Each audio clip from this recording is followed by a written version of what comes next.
And welcome to another edition of Empty the Bench. Tom Albano here along with Nick Morgasen and Nick Fodera.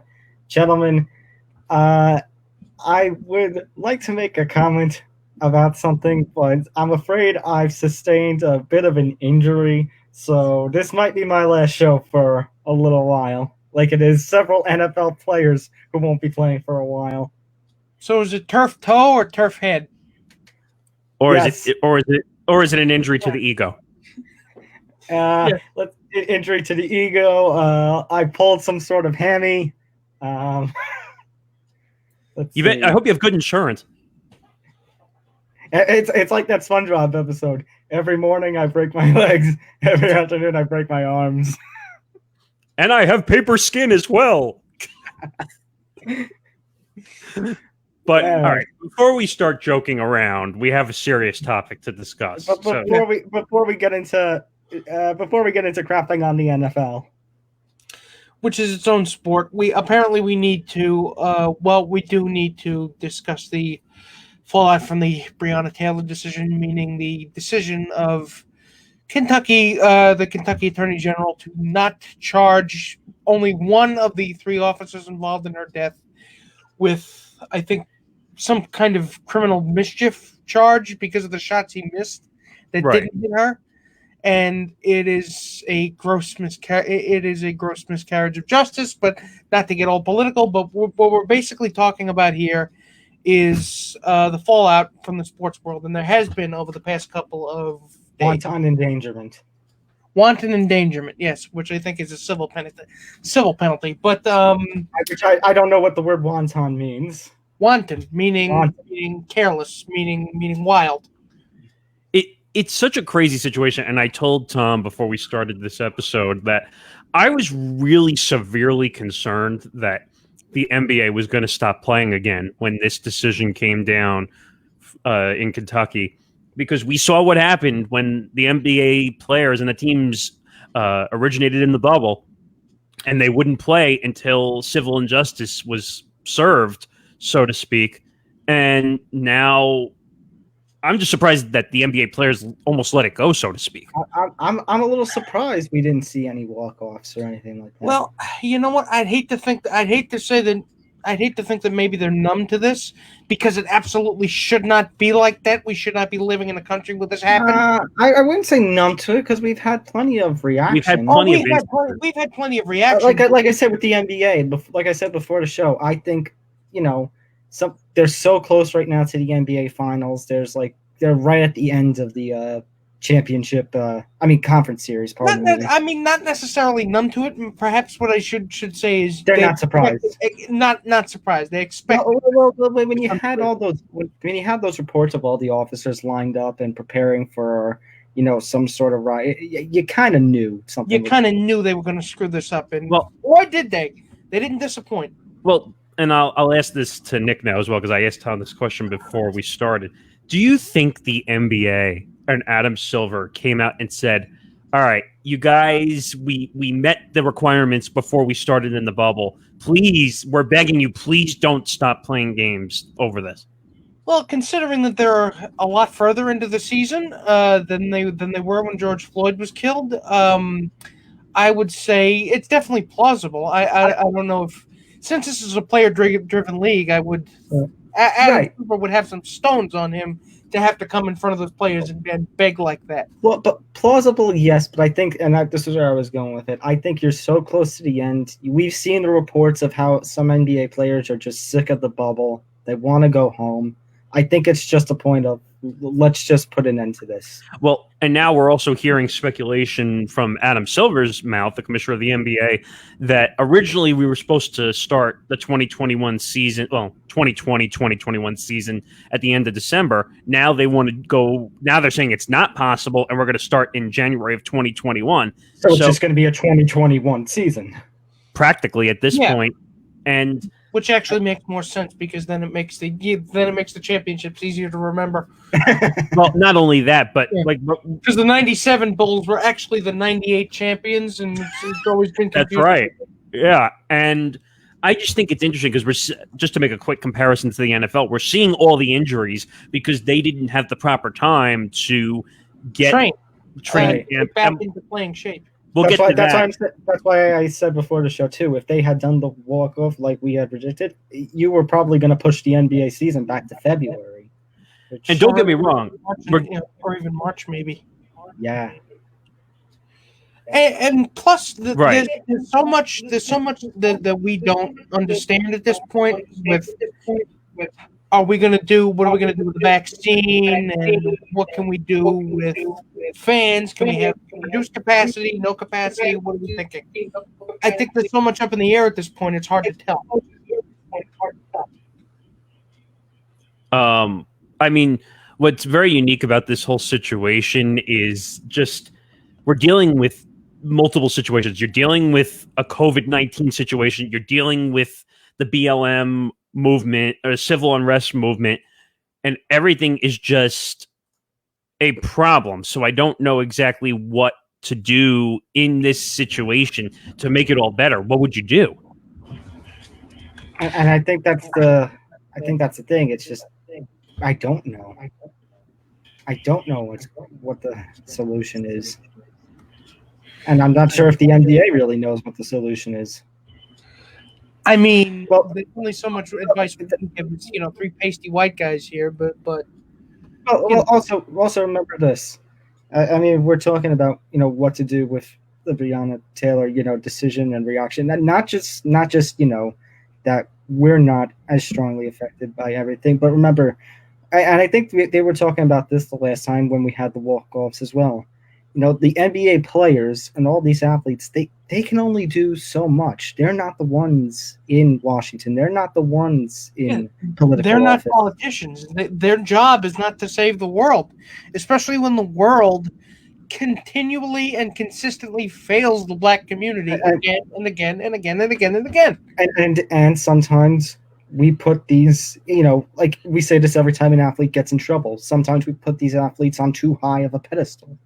I agree. I don't know. This whole situation, and like we've said, the NBA is the most progressive league when it comes to dealing with these issues. You don't see the NFL stepping up like we've been insulting the NFL and Roger Goodell for as long as we've been doing podcasts together, that they're too busy dealing with fining 3 coaches $100,000 and fining teams $250,000 over keeping their mask on their chin instead of their neck. So you'd think they're really worried about BLM and civil unrest issues at this point? The players they want people to think that they are. I guess, but the NBA, in my opinion, seems like they are most ahead of the time when dealing with these situations. Mm-hmm. Well, like you said, they're the most progressive league. Adam Silver is the most progressive commissioner. By the way, driven. And with all this going on, it's actually helping the NBA platform to get noticed because they're doing everything in their power to show that the movement matters. We're getting really good playoff basketball. I can't deny that. Miami's 1 win away, even though they kind of fell asleep on their laurels last night and gave up like 2 or 3 double-digit leads. They're still up 3-2, and we already know that the Lakers are probably... We're saying that we've been saying for years now that the NBA is that league on the rise. In terms of the top 4 North American sports, the NBA, we said, may eventually, like we always said that MLB, as though it's the national pastime, the NFL has kind of taken that number 1 spot. We've been saying that maybe it won't be so long before the NBA takes that number 1 spot. And part of it is the player-driven. Part of it is the progressive movement. We'll see it sooner than you think. But in terms of dealing with social issues, I mean, I wouldn't say they're the most progressive league. They're the most outwardly facing progressive league because, I mean, if they were really the most progressive league, they would still be on strike. They would still be not playing. But because you're still beholden to capital, you're still beholden to profits. I was going to say, so much progressiveness you can fit into this. Okay, that's fair. But as I say, I wouldn't go so much as that they should still be on strike, but in that we still have seen some issues before with the NBA. I mean, you think of the China situation, and you think of Adam Silver and LeBron James. Like we said, the progressive, the most progressive commissioner, and the the man who is supposedly at the forefront, at the leader of the NBA's push when it comes to social justice, pretty much bowing to the green. Well, because he is the fulcrum upon which the NBA pivots. Well, it does. And then you have the opposites, like Rob Manfred, who does nothing and restricts everybody in this whole situation.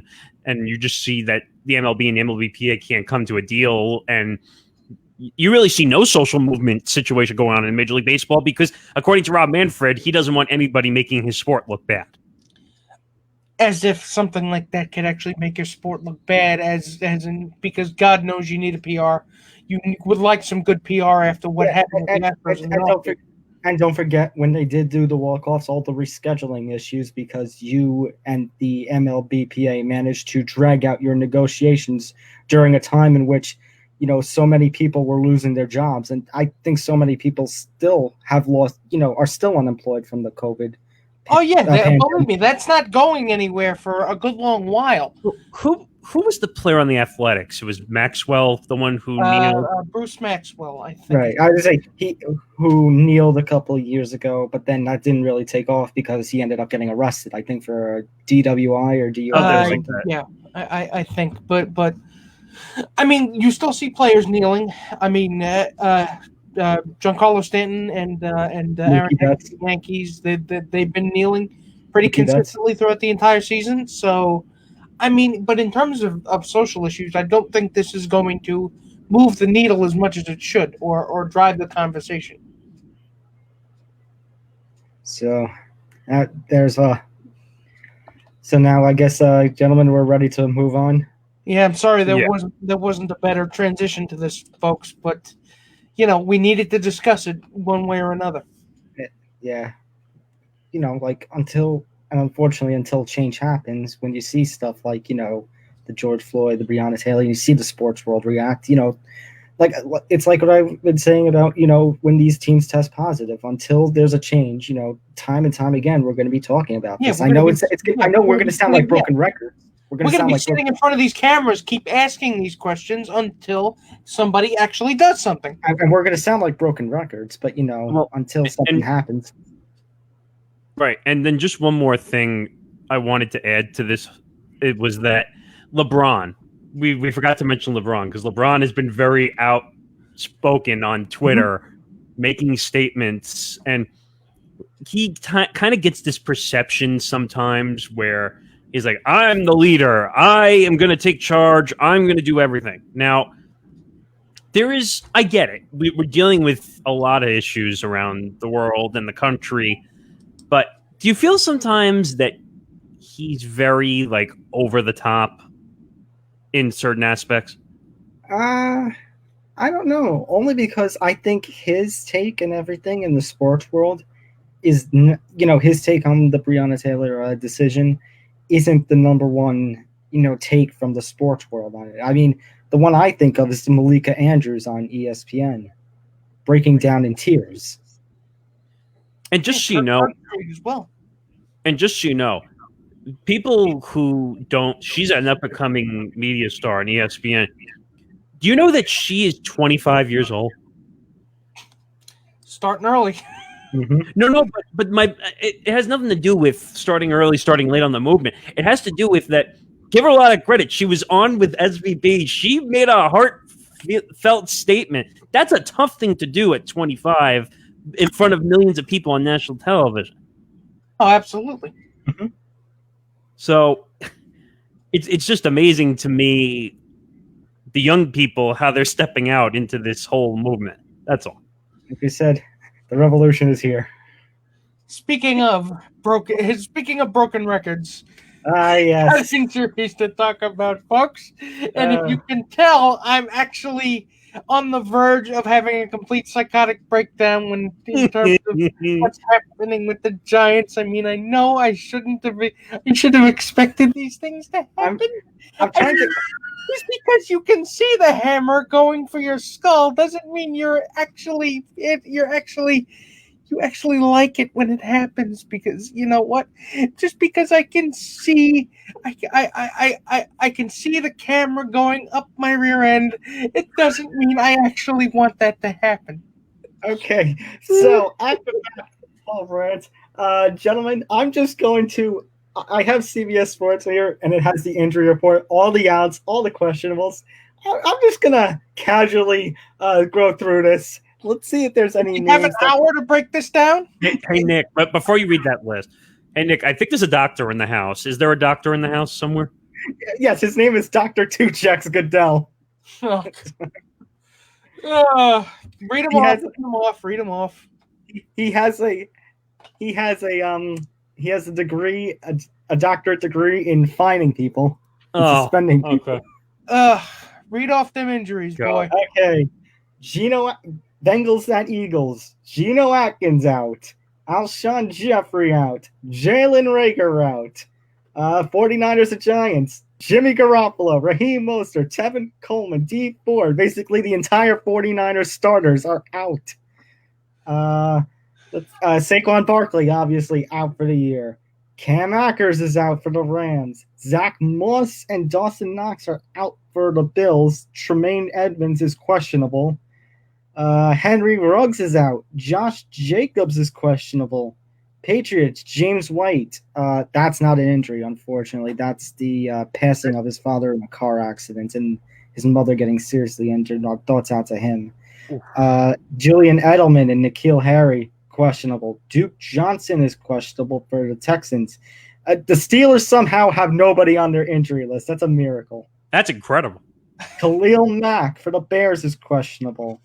Julio Jones for the hamstring is questionable. Let's see. For Washington football team, Steven Sims is questionable. For the Browns, Olivier Vernon is out. Denzel Ward is questionable. The Titans, A.J. Brown is out. For the Vikings, Mike Hughes, Troy Dye, Cameron Dantzler out. Mike Boone is questionable. For the Jets, Jamison Crowder is out. Yes, you're going to keep track of this. Keep track of the time, too. Rashad Perriman out.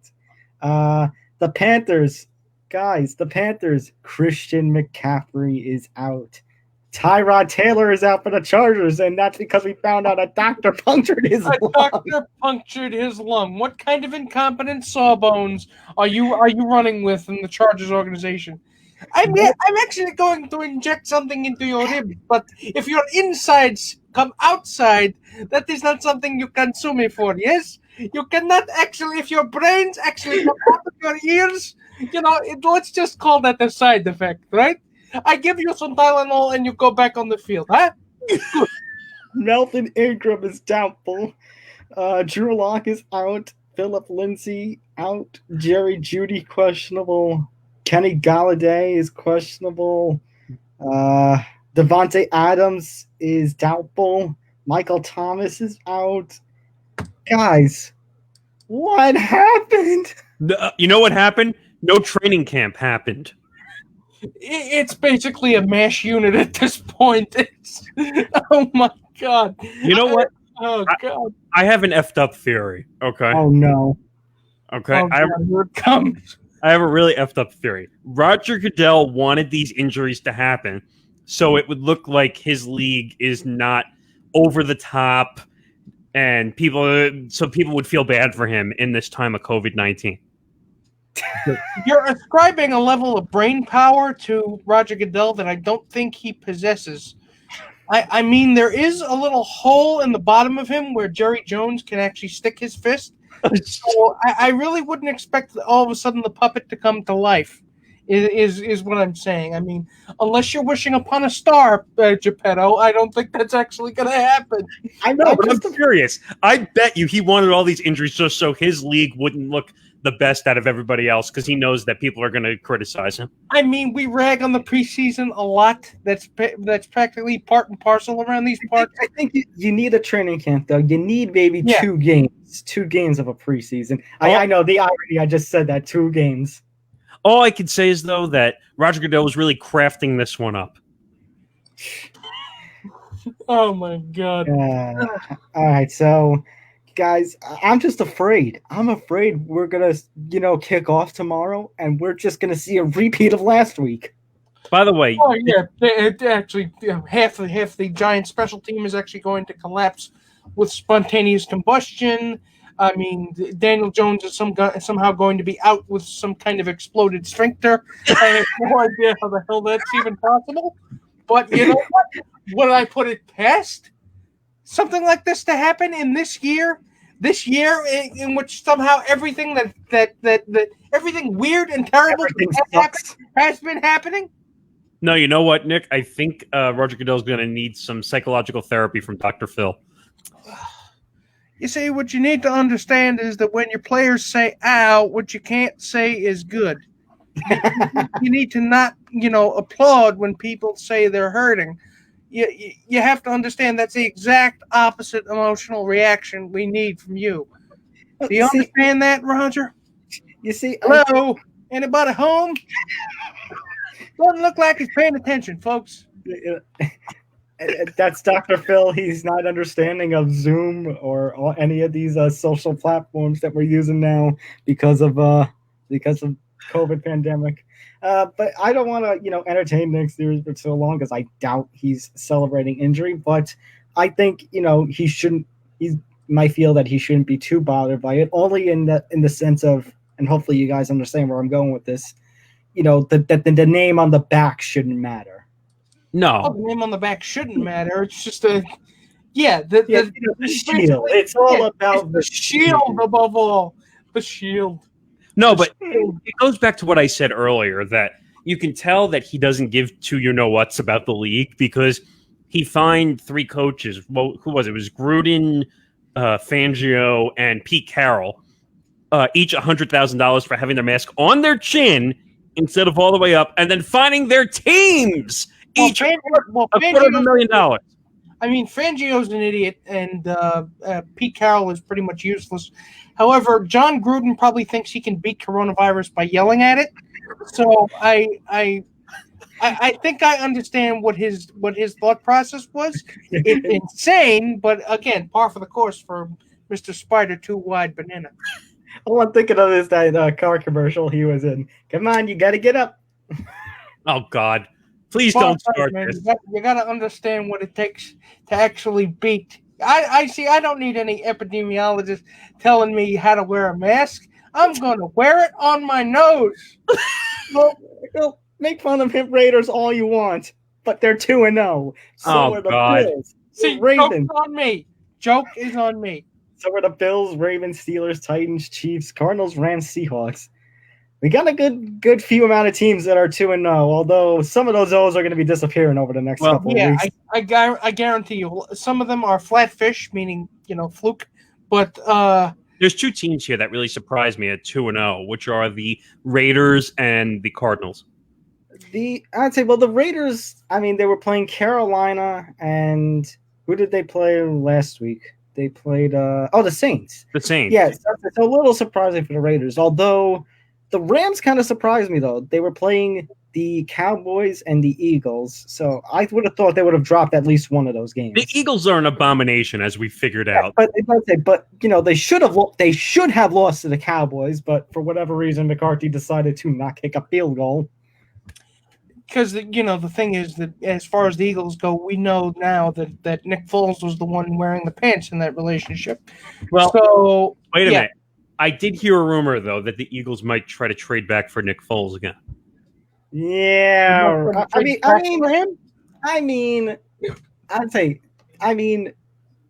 doubt that would happen, but for some reason the Bears are so infatuated with Mitch Trubisky that they're keeping Trubisky over.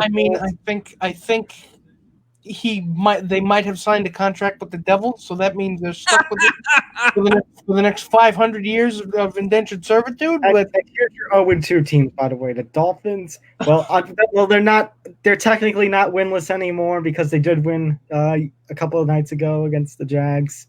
So the Jets, the Bengals, the Texans, the Broncos, Giants, Eagles, Lions, Vikings.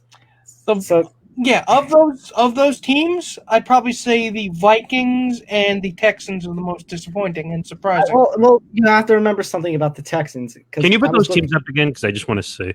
Okay. You have to remember something about the Texans, by the way. They had a really rough start to the season. They had the Chiefs, the Ravens, and now this week they're playing the Steelers. By the way, if they go 0-4, they're dead. They're dead. They're going to lose this week because the Steelers have an amazing defense, so they're going to go 0-3. If they go 1-3, I think they still have a chance. But if they go 0-4, they're dead. And DeAndre Hopkins is going to be laughing at Bill O'Brien and his butt chin for the next 6 months. Okay, so guys, I just looked up week 4. The Texans are playing the Vikings that week, so someone's going to go 0-4 that week. Someone's going to win. All right. I love those kinds of wins, technicalities. Before we get to week 4, though, guys, we have to do week 3. So as of 2 weeks in, Nick Morgasen has a 26-7 predictions record. I have a 25-8, and Nick Fodera has a 22-10. Hey, not bad. Hey, wait a minute. That's pretty good. Yeah, we're not doing very bad, gentlemen. But we always tend to have that 1 week where we all screw up. Yeah, where we all eat dirt. And it hasn't happened yet. Thank God. Okay. Towards the end of the season, maybe, but we'll see. So let's start with week 3 predictions. Let's just go through this, guys. The Bears at the Falcons. I mean, after that disastrous choke last week, do we even want to pick the Falcons? No, we don't. You're right. I'm taking the Bears. In theory, the Falcons are the better team. I know people don't want to say that. But with Julio being questionable, like you said. Is he? I don't know. Yeah, Julio is questionable. But, I mean, Calvin Ridley and Russell Gage have been the standout wide receivers on that team right now. Yeah, but Julio is still the number 1 target. So what are we doing here, gentlemen? I'm still picking the Bears. We're going to go Bears? Remember, this is in Atlanta. I think the Falcons may survive a point or two, but if they lose this week, if they lose to the Bears, I'm not even waiting for them to go 0-4. It's over at that point. Were the Bears one of the 0-2 teams? No, they're 1-1. Oh, they're 1-1. Remember, they pulled off the comeback against Detroit. Yeah, and that's almost embarrassing that they almost lost that game. All right, so I'm going to go Atlanta. Nick? He's going Chicago. I said Bears. Oh, it's always me in the precarious situation. I'm taking Atlanta just because I don't think the Bears are anything. So, the Rams at the Bills. The Rams have had some good success, being 2-0, beating the NFC East. But, I mean, Josh Allen and the Buffalo Bills, that's just another monster. I'm going Bills. I am actually going to go with you. I'm actually taking the Bills because the Rams haven't really impressed me so far. But I mean, I mean, Stephon really, and Josh Allen. I mean, I did not think that was going to work, but it's like peanut butter and chocolate. It works together. They work. Yeah, you get Reese's, but yeah. So, but what I was going to say is, you don't think the Rams have impressed so far? I mean, it's not because they play the NFC. Yeah, they don't look like world beaters. They definitely look like good enough, but they didn't. I think Well, here's the thing. I think Woods and Kupp have impressed. Yeah. But I think the jury is still out on Jared Goff, and I think the jury is still out on their running back by committee. Their running back situation is a mess. Like, it's a tough one. I think this is like a flip, but because the Bills are at home, the flips always go to the home team. So, yeah. But I wouldn't say the Rams are a complete mess. They're 2-0. It's hard to be 2-0 in any professional league. Well, they're not a mess. They're just not invincible.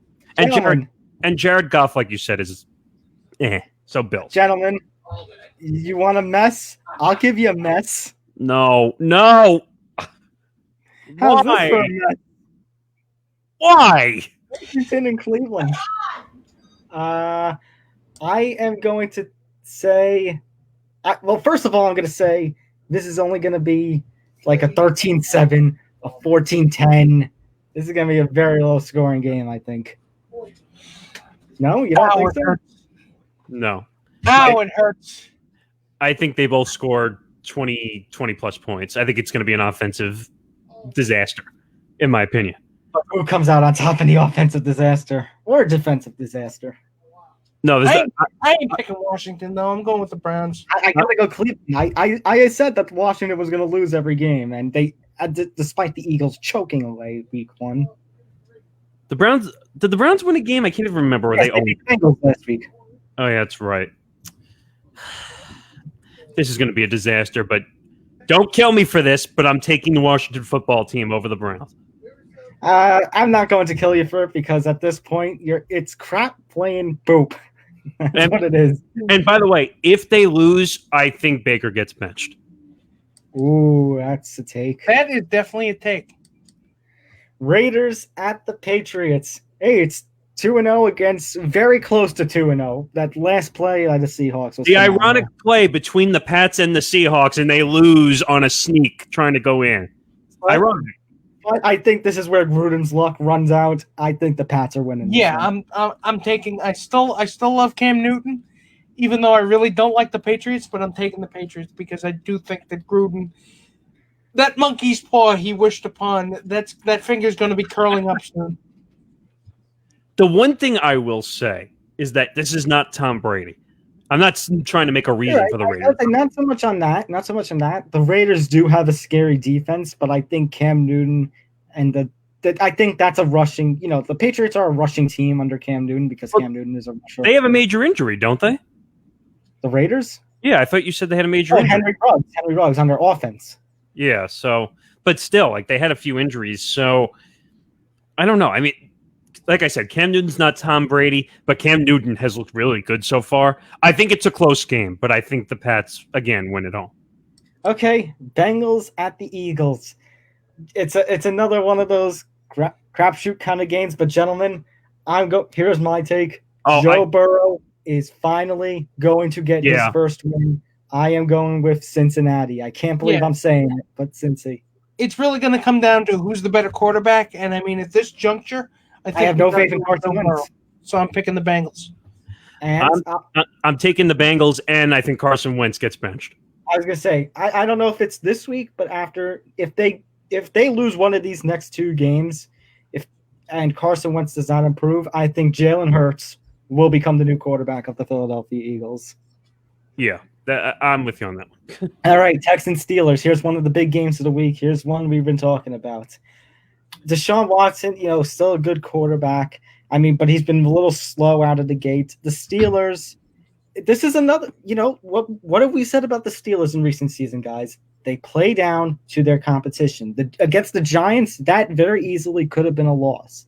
But last week, they still looked really good. So Big Ben looks really good so far. I'll give you that. And the Texans and as bad as the Texans are slow, as they've been out of the gate, the Steelers are still a good team. Even if they start slow and, playing down to their competition, I think the Steelers still have enough. It's Steelers. There's one question. Yeah. There's one question for the Steelers, though. Connor is a wild card every week with the injury. Right. But I think Roethlisberger passing to the likes of Juju. Juju looked really good the past couple of weeks, too. And Deontay Johnson, who's come out of nowhere now. And who does DeAndre? Who does Deshaun Watson have to throw to? So Brandon Cooks. You got to take the Steelers. And Will Fuller when he's healthy. But yeah, I just think there's a lot of issues. So yeah, Steelers. There you go, Nick. I want your thoughts on this game. Jets and Colts. Let's see. Jamison Crowder. I'll hold my tongue for this one. So yeah, go ahead. Jamison Crowder injured, not playing in this game. Le'Veon Bell still not back. Not that I could care. I wish they would just cut his ass already. Like two Jets fans were standing outside of the training facility calling for Gase to be fired. Well, when you have as wide eyes as Gase, you can pretty much see them coming. Yeah, exactly. So we're gonna get so in trouble for doing that just because of the culture out there now. But yeah, well, let me say one thing. I know you're going to think I'm crazy, but the Colts have a lot of injuries too. Let's not. Yes, but I mean, come on. You're comparing Phillip Rivers and Sam Darnold. You're comparing, as it reminds me of this of the meme from that movie. Moneyball. There's the Colts. That movie. I like that movie. There's 50 feet of crap. And then there's the Jets. Can you do me a favor, just because I want to know? Can you tell me the line on that game? Sure. While I look that up, actually no, here it is right there. The Colts are an 11-point favorite. And where's the game again? I don't think they can get by 11 points, but Yeah, I'm still going to pick the Colts. Colts. Yeah, I'm still picking the Colts. I don't think it's going to be 11 points, but I think the Colts win. Panthers and Chargers. So you're going to have Teddy Bridgewater against Justin Herbert. Well, because the doctor had to puncture Tyrod. Sawbones over there had to go and do the old Civil War routine with Tyrod Taylor's chest. By the way, right off the bat, no McCaffrey. I don't think they win. So Chargers. Yeah, I'm going with the Panthers, so I'm taking Teddy. Wait, what? What? I'm sorry. I was going with the Chargers. Sorry. You scared me there. Yeah. Titans and the Vikings. The Vikings have not looked good. The Titans, Ryan Tannehill last week had a good game. Derrick Henry has beasted still for 2 games. I'm going to go with the Titans. See, my dad really, him being the Vikings fan, I think he's going through the 12 stages of grief in terms of his relationship with Kirk Cousins at this point. But I really don't think that Kirk can pull this one out. I mean, Nick, I have to remind you that Kirk Cousins is not afraid of dying. So, he's going to in this game on the field. So I guess you're half right in that. So I'm picking the Titans.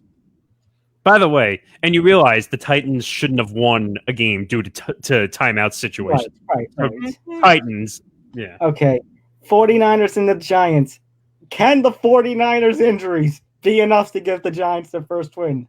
I am actually going to go out on a limb, no play on words intended, and I am going to say no, 49ers. Ooh, I'm picking the Giants because I think that no Raheem Mostert, no Jimmy Garoppolo, no defense, no problem. Yeah. I'm going to eat my words on Monday, but again, when do I not eat my words? Yeah, by the way, until the Giants prove anything to me, I'm not picking them to win. So Niners. If they can't, I will say this: if they can't win this week, they might as well just give up. No Barkley, no chance. Lions and the Cardinals. Cardinals, not even going to debate it. Cardinals are going to be 3-0. Holy cow! Buccaneers and the Broncos. Yeah, Tom Brady. We said Tom Brady and the Bucs have looked the first couple weeks, but no Drew Lock. You really think he can't beat Jeff Driscoll? I think he can. I was just going to say, but no Drew Lock, no Phillip Lindsay. There's no way. I'm going Buccaneers. Yeah, Bucs too. Hey, Melvin Gordon's been good though, and he's been very good. But Jeff Driscoll. I wasn't going to go that route. I was going to, because he had to lead the Lions last year. I was going to go the route of one man a team does not make. Exactly. But at the same time, would you say Tom Brady's has more chinks in the armor? There's concerns, absolutely. What's the line in that game? Do you have 2 seconds to tell me what the line was in that game? While I'm looking that up, give me your thoughts on Cowboys versus the Seahawks. Seahawks, Russell Wilson. Seahawks. Buccaneers going back. The Buccaneers are a 5.5 favorite. God. Bucks. Okay. So Cowboys, Seahawks. I'm going to go with the Seahawks. The Seahawks have been one of the best looking teams right now in the NFL, and Russell Wilson is playing his way early on to an MVP type season. All right. Here's your Sunday night game of the week. Very interesting one. Packers versus the Saints. No Michael Thomas. No Michael Thomas. And there's possibly no Devontae Adams. This is going to be Alvin Kamara versus Aaron Jones. And I have both of them, and I hope both of them get 3 touchdowns each. Yes. Damn, you got I'm still picking the Packers though, because I do think that Aaron Rodgers has looked quite good. Yeah, but I think that Drew Brees looked a little. No Michael Thomas, Drew Brees doesn't have enough targets. So. Even with no Devontae Adams, Valdez Scantling and Alan Lazard have looked decent as backups. Hey, Aaron Jones looked really good on the running side of the ball too. I'm gonna go Packers. Yeah, Packers. All right, Monday night, gentlemen. I am sitting down in front of my TV and I am not moving from it for this game. This is going to be one of the best games of the season. I am calling it right now. This is appointment television here, folks. It's probably the biggest game in the season so far. Before we give the predictions, what's the line on it? All right, Chiefs versus the Ravens. The line is 3.5 favorite are the Ravens, probably because they're the home team. Really? The Chiefs have Well, looked. the Chiefs nearly lost to the Chargers last week. They did, and they didn't look. They didn't look too good. I mean, momentum being what it is, the Ravens are coming off a win, aren't they? Yes, the Ravens are a 2-0 team. I'm going to pick the Ravens. One of those teams was the Browns. You're really going to put that as momentum? I mean, Well, last week they played the Texans too. a saloon door is some kind of resistance. Not much, but it's there. You still have to push to get past it. I mean, the Ravens are annoyed from last year that they should have been hosting the championship game instead of the Chiefs. But Patrick Mahomes is Patrick Mahomes. I'm taking the Chiefs. This is going to be a very close game. This is going to be a reminder of the 2018 game between the Chiefs and the Rams that took place on Monday night. One of the greatest football games we have ever seen in our lifetimes. Oh, yes. And I think that there's going to be a repeat here. I think the Chiefs will do just enough to pull it out. Not a lot. It's Patrick Mahomes. Patrick Mahomes always finds a way in the fourth quarter. And just to give you a quick example, it's like Eli Manning in the fourth quarter. He always finds a way. I just want all the touchdowns. Give me all the touchdowns. Yeah. All right. And now, once again, Nick, before we go, I want your reaction to our Thursday night Week 4 game of the week. Oh, come on. It's a double dose of trash.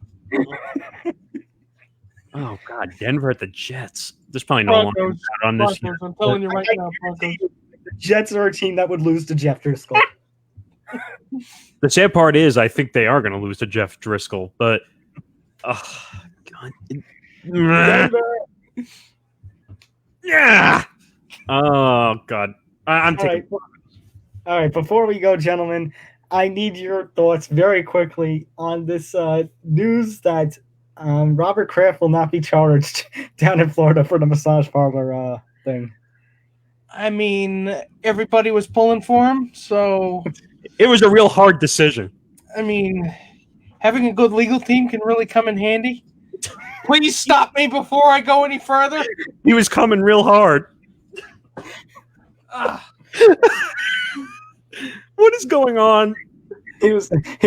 I'd say for his mental health and his physical health's sake. I mean, I'm glad it's over him because he was really tense. I mean, it really it tugs on the heartstrings. Oh, God.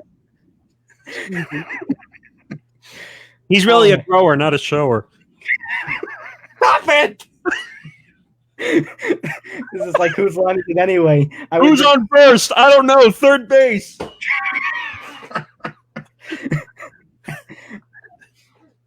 You want to end this episode? Yeah, he hit a home run, really. Oh. Okay, enough. We've done enough for one episode. We've annoyed everybody for 43 minutes now.